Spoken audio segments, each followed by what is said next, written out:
Halo adik-adik, perkenalkan nama kakak Kak Elsie. Pada kesempatan yang berbahagia ini, kakak akan ceritakan sebuah kisah dari Provinsi Papua yang berjudul Petualangan Obed di Hutan. Dengarkan ya adik-adik. Obed adalah seorang anak laki-laki yang ceria. Ia tinggal bersama mamanya di hutan Ansudu di pedalaman Papua. Ayah Obed sudah lama meninggal sejak Obed masih bayi. Setiap hari, Obed menemani mamanya untuk pergi mengambil kayu bakar di hutan. Hari ini mama tidak bisa ke hutan karena merasa kurang sehat. Persediaan kayu bakar di rumah Obed sudah mulai habis. Mama tidak dapat memasak makanan kalau tidak ada kayu bakar. Obed pun tergerak untuk menolong mamanya. Ma, biar Obed saja yang pergi ke hutan untuk mengambil kayu bakar. Mama tinggal saja di rumah untuk beristirahat, kata Obed kepada mamanya. Mama menjawab dengan ragu. Tapi nak, kamu belum pernah ke hutan sendirian. Apakah kamu yakin akan jalan ke hutan? Obed menjawab dengan yakin. Jangan khawatir, Ma. Obed sudah hafal jalan masuk dan keluar hutan. Obed pun segera menyiapkan alat-alat yang biasa mereka bawa untuk mengambil kayu di hutan. Segera setelah menyantap pisang rebus yang dihidangkan Mama sebagai sarapan, Obed bersiap-siap masuk ke hutan. Ma, Obed berangkat dulu ya, pamit Obed kepada mamanya. Hati-hati ya, Bet. Jangan terlalu lama di hutan.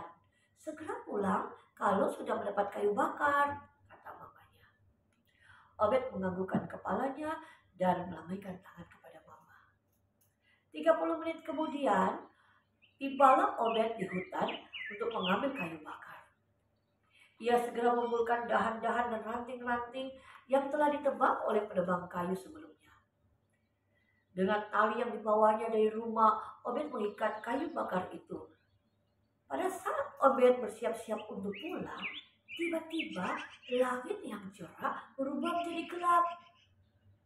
Obed tertegun ketika hujan yang deras turun dengan cepat. Oh Tuhan, tolong Obed, hujan turun begitu deras, gumam Obed dalam hati.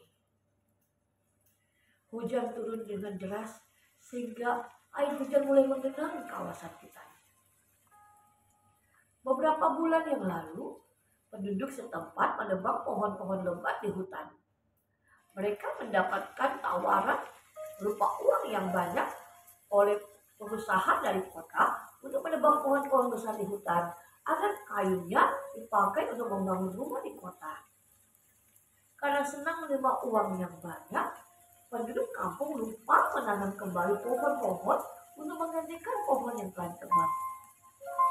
Akibatnya ketika hujan turun dengan deras, tidak ada lagi pohon yang dapat menahan genangan air hujan. Langit terlihat gelap, hujan semakin deras. Angin kencang meliuk-liukkan batang pohon sehingga hampir rubuh ke tanah. Obed menggigil kedinginan. Mama, Obed takut, gumam Obed dalam hati. Obed cemas dan khawatir bagaimana menyelamatkan dirinya dari terpaan hujan dan banjir. Obed pun berdoa kepada Tuhan. Ya Tuhan, tolong Obed agar mendapat tempat perlindungan dari hujan dan banjir. Tiba-tiba, Obed mendengar suara burung yang berkicau di atasnya. Rupanya ada sepasang burung jagal yang berputar-putar di atas kepala Obed. Paruhnya berwarna abu-abu, bulu di tubuhnya berwarna putih, dan tepian sayapnya berwarna hitam. Rupanya sepasang burung jagal ini mengajak Obed untuk berjalan mengikuti mereka. Obed teringat cerita Mama kalau di hutan ada beberapa jenis burung yang dapat menuntun orang yang tersesat atau membutuhkan pertolongan. Oh, rupanya sepasang burung jagal. Kok mereka terbang berputar-putar di atas kepalaku ya? Mungkin mereka hendak memberikan petunjuk tentang jalan buat Obed, pikir Obed dalam hati.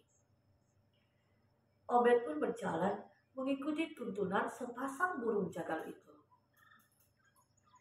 Tidak lama kemudian, tibalah Obed di sebuah bukit yang landai. Sepasang burung jagal itu hinggap di pohon matoa. Daun-daun matoa yang rimbun seperti payung raksasa. Obed pun berteduh di bawah pohon matoa agar terhindar dari terpaan gerimis hujan. Sepasang burung jagal itu bertengger di atas dahan pohon matoa sambil menikmati buah matoa yang manis dan lezat. Wah, enak sekali ya burung.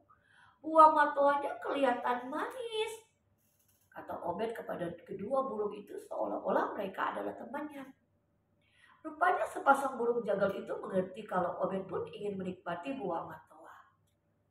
Mereka menjatuhkan beberapa buah matoa ke bawah seolah-olah mengajak Obed ikut merasakan manisnya buah matoa. Terima kasih burung yang baik hati, kata Obed dengan gembira. Buah matoa adalah salah satu buah favorit Obed.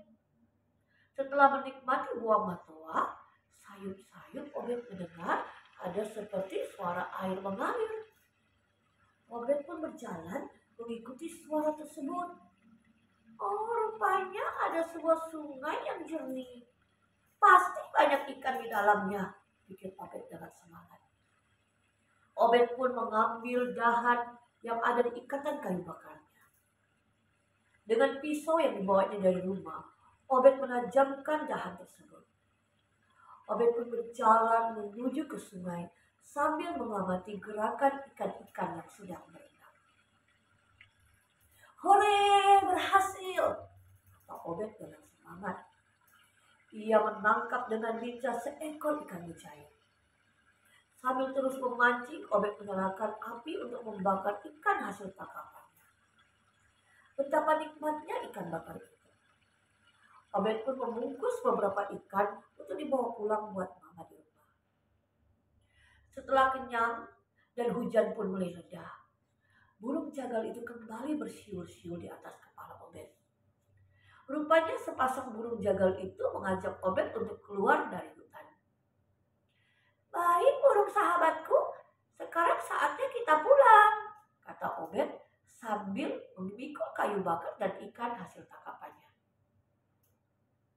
Obed tidak merasa takut dan sendirian lagi karena sepasang burung jagal itu menemani Obed keluar dari hutan. Mama yang menunggu dengan cemas di rumah, Mama merasa khawatir kalau hujan yang deras menyulitkan Obed di hutan. Namun ketika Obed muncul dengan wajah yang gembira, Mama merasa senang dan lega. Mama berlari dan memeluk Obed. Terima kasih Tuhan karena Obed sudah kembali ke rumah dengan selamat. Nah, apa yang ada di tanganmu itu?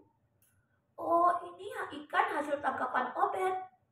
Tadi di hutan, Obed ditolong oleh sepasang burung jagal. Mereka menuntun Obed ke pohon matoa yang rindang dan sungai yang banyak ikannya. Ini ikan bakar buat Mama, cerita Obed dengan semangat. Mama pun kembali bersyukur kepada Tuhan. Terima kasih Tuhan karena telah menolong Obed di hutan. Obed duduk di sebelah Mama yang sedang menyiapkan makanan. Ma, kenapa sekarang hujan mudah sekali banjir ya? Oh, itu karena penduduk kampung kalau menebang pohon lupa menanam pohon kembali, kata Mama Obed. Oh, kalau begitu kita harus mengajak teman-teman, keluarga, dan tetangga-tetangga kita untuk menanam pohon ya, Ma, kata Obed dengan semangat. Benar sekali, Bet. Kebetulan besok keluarga dan tetangga-tetangga kita akan berkumpul di balai desa. Semua penduduk kampung diperbolehkan untuk membicarakan hal-hal yang penting bagi kampung kita. Nanti Obed dan Mama bercerita tentang pengalaman Obed di hutan agar penduduk menyadari pentingnya menjaga pohon di hutan. Obed setuju dengan kata-kata Mama. Benar sekali, Ma.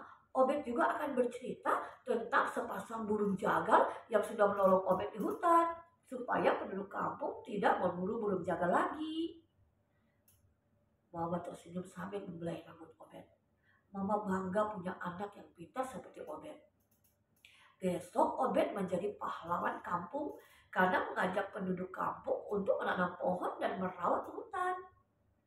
Memang sedari kecil kita harus merawat ciptaan Tuhan agar terhindar dari bahaya. Yuk Obed, sekarang kita masuk ke dalam rumah untuk beristirahat sambil kita mengucap syukur untuk semua anugerah Tuhan. Mama dan Obed pun masuk ke dalam rumah dengan rasa bahagia dan rasa puas untuk semua ciptaan Tuhan. Nah adik-adik, dari kisah ini ada berapa pelajaran moral yang dapat kita ambil? Yang pertama, kita harus rajin membantu orang tua kita. Yang kedua, kita harus menjaga, merawat, dan mencintai ciptaan Tuhan agar kita terhindar dari bahaya. Demikianlah kisah petualangan Obed dari Provinsi Papua. Terima kasih dan sampai jumpa kembali.